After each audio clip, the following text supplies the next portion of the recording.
Asteburu honetan Udalbiltzako ordezkariak joanen gara Kurdistanera, Diyarbakirrera, GAB, Kurdistango Udal Elkarteak gonbidatuta, beraiek burutuko duten konferentzi batean parte hartzera.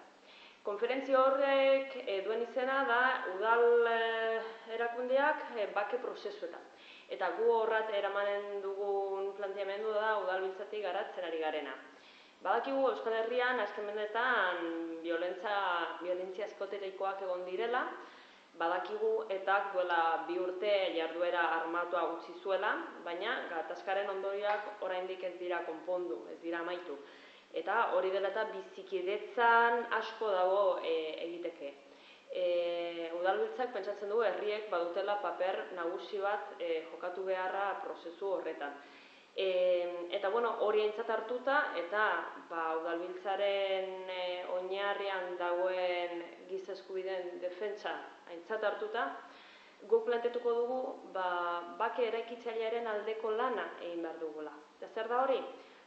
Kultura politiko berri bat edo hobe bat garatzea Euskal Herrian. Tolerantzian, elkarrizketan, parte hartzean, elkarlanean oinarritutako kultura berri bat. Azken batean horrek denak lagunduko lioke gure lan ildoa den nazio eraikuntzari eta noski baita gatazkaren konponketari berari, autodeterminazioari.